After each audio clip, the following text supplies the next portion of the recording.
So, what do I do today? I make money. All right, so back at her, trying to find an account. Let's roll this up. I just have like a heck of a time nowadays getting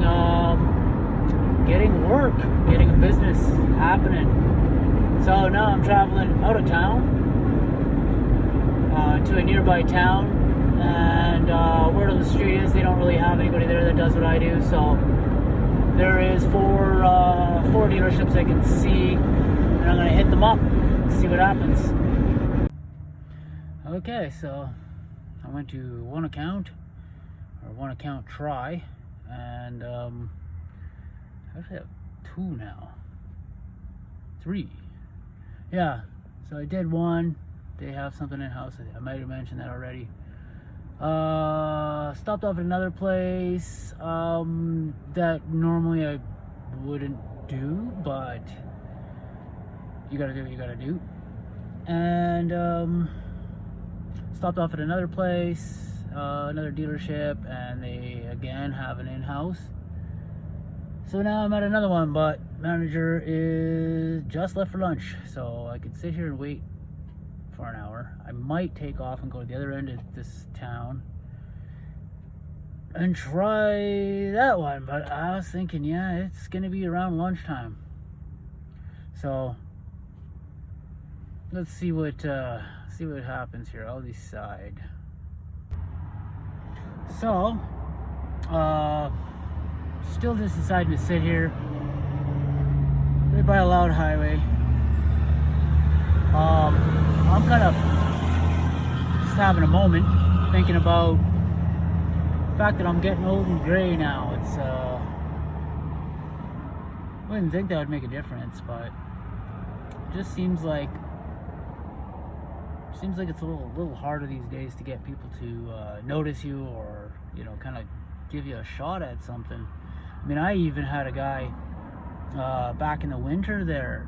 I went and talked to this service manager, and he actually gave me this whole role about I'm supposed to, like, well, you're getting older, so, Anyway, there's people coming.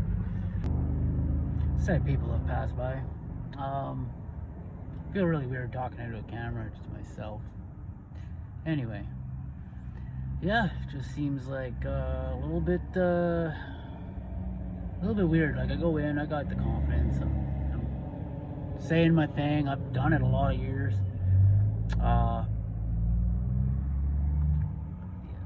The industry's just changed so much. There is the whole immigration thing, so you got a lot of people that can do it.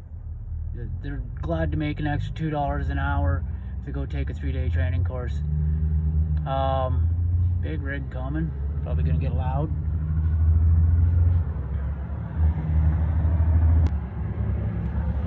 So where was I there? Once again, let's go at her. Yeah, I ain't blaming anybody. And big corporations, they like to move on in. So the supply side, same thing. They've gotten big, and they've got new deals. They offer the dealerships, oh, we'll train a guy for a few days, and you can, lease our plotter for free if you buy our materials. And it's like that was always out there, but now it's really taken a hold. Which again is why I am out of town. I'm trying to just, in town it's very saturated. They're there. Just kind of funny. Man, every bit of contacts that I had, they all retired. They all moved on. Now there's one guy that's in the business. He was good to me in the past. He's younger than me. I just fired off a message to him. I've already tried him before, not on the business side, just talking to him, see where he's at, see what's going on. But yeah, we'll see here. You never know. You can't get down about these things. Like, I've been trying for like 8 months now, on and off, and then I'm working like a 9 to 5. I didn't go in today. I just sent a message to my once was a friend from high school, now is my boss. I just told him I'm out looking for accounts. We'll see if your crew can't handle it, call me. There's that. Funny thing is, when it comes to this industry, because it is what it is, it's just what I know and what I've made the most money at. I do think outside of the box, and I have trained myself to do other things. You know, I'd like to do some online stuff. Really, I mean, who wouldn't have a little bit of freedom? I can't do that 9 to 5 crap. If I'm going to be working something, I'm going to make some money. I can't spend all day and just make a tiny bit and then spend the next day and make a tiny bit, spend the next day. It's just a pit, you know, and I'm in debt now, and it's government debt, so there's just no way out of it other than work my butt off for myself, one way or another, right? I used to do computers years ago. Computers. You know, I take computer engineering. I used to build computers more on the hardware side, and I did a lot of software stuff, or more like a little bit like programming. Like I used to do the web design, right? And so now I'm looking at a lot of that kind of stuff.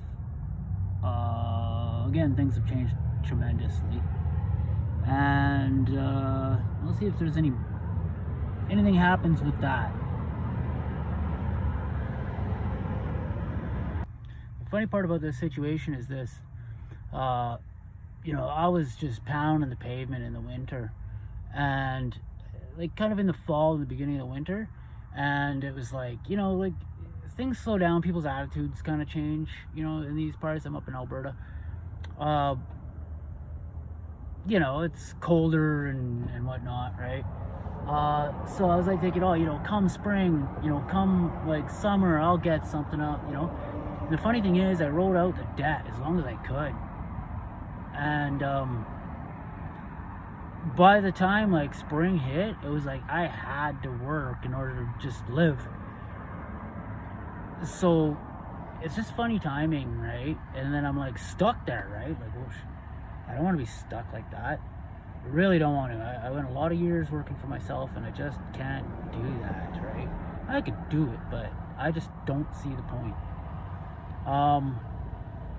Things go through my head, like, you know, because I was pretty much at one point, you know, just selling all that. I think I had some assets left, but you know, I was pretty much homeless. I was, you know, staying with a cousin, staying in the car, right? And at this point, like, I'm like, I'd almost rather just live in the car and keep trying to make a buck.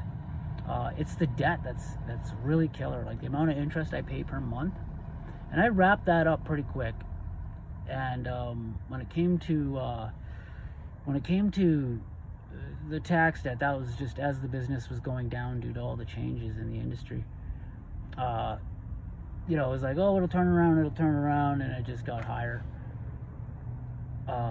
And then you just get into this mode, just kind of like, well, like I can't deal with them right now, right?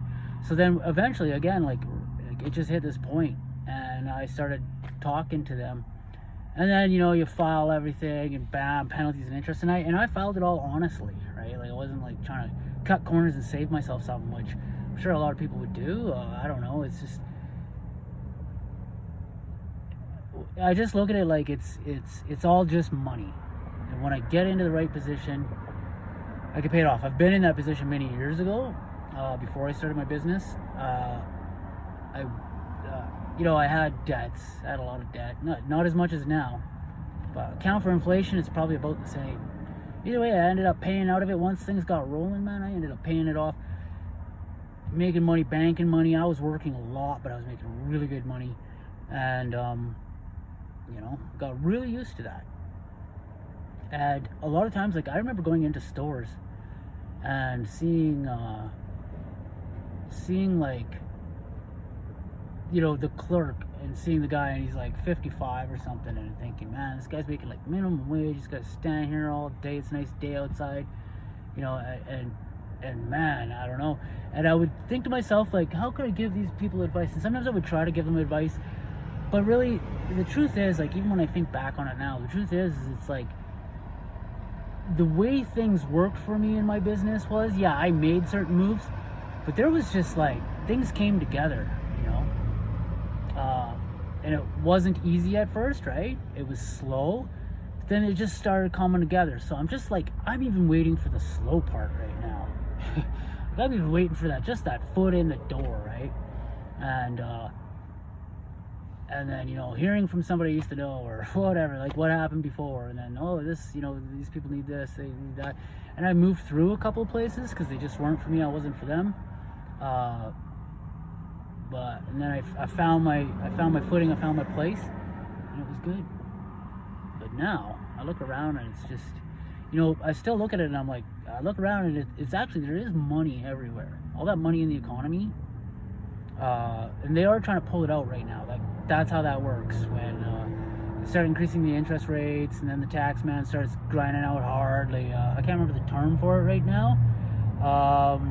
Resuming, like after COVID, resuming tax, you know, collection or whatever, right? That money really gets pulled out of the economy in that sense, right? Because like there's less loans going in, and there's more money coming out, right? Like, you know, people are trying to pay things off, and it really technically comes out of the economy. There's still so much revolving around, right? So I ain't losing hope yet. I just find it crazy that things are timed out this way. I've got to, how do you say, you know, like work a 9 to 5 and I'm getting paid nothing. Like this, you know, friend of mine, I'm going to use quotation marks, he's always been very, very frugal, shrewd. You know, it's just his nature. Okay, so just tried another spot. It felt good. Of course, they have 2 guys in-house doing it, and that's the problem I'm running into. I'm kind of just, but I mean, at least like the service manager, she was very nice and cordial and, you know, how do you say, upbeat. So it feels good. Like sometimes it just depends on personalities and such. Sometimes you go talk to somebody and they're kind of like their eyes are kind of like darting off. Like they're not interested, right? And that's the whole thing about cold outreach. It can be daunting, but not really. Like, just do it. Just do it. You know, it's like that saying, the worst they could do is say no. And it's true. This is the worst they could do is say no. I noticed they're taking my price lists and my card. It'd be like backup work, which in the past, that's actually how I got my biggest account ever. It was backup work. They had some system in-house they're supposed to do, and what happened was, like, it was taking too long. So a guy that I knew worked at that dealership. I hadn't talked to the guy in a long time, but he just texted me up and said, hey, do you still do that? And I was like, yeah, I do. He's like, you know, I got this one car, I got to get it out, you know, can you come by and do it? And then I get in there, he introduced me to the service manager says, well, we already have an in-house, so I can't really get you in here, but we'll give you this one. I was doing that one, and he comes up and he's like, I got this other one that's a rush job. Can you do that? I'm like, sure. Bang, I did it. And he was like, you know what, you're in. And then it was really finance that picked that up. Like, it was a good account to begin with, but then there was a girl that came into finance, and she sold it. Like, she asked for a deal on it, so I gave a deal on it. She sold it like mad. I was working night and day, and I was making bank. And so sometimes, you know, in these situations, it's the same type of thing. They might have it in-house, and then, you know, a lot of times, like, I've talked to service manager, and I went and talked to them again. They're like, oh, we're in-house, and then I go talk to them again, and they're like, yeah, you know, they get these issues because those people are not fully trained. They're kind of winging it, right? They're really just, how do you say, they do another job, and they kind of got trained to do that on the side, and, you know, they don't have the experience. So anyway, higher hopes on that, and we'll see where she goes. I might cut back to that other dealership, or I might just email them and try to set something up. Call, email. I might want to get back in town here. I've got a few other things going on with other jobs.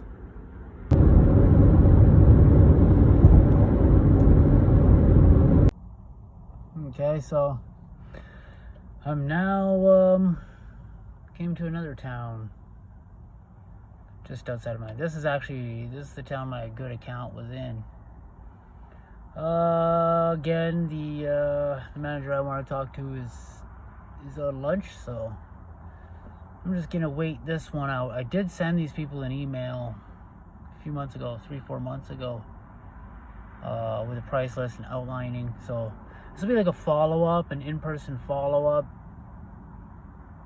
They could have something already. That's what I'm running into a lot, but gotta try. Okay, so the service manager came out off lunch. I went and talked to him. He's a very nice guy and all that, and of course they do it in-house. They have their own dedicated system for it. I kind of figured I might run into that, but you gotta try, right? And then so once again I leave price list and card for backup.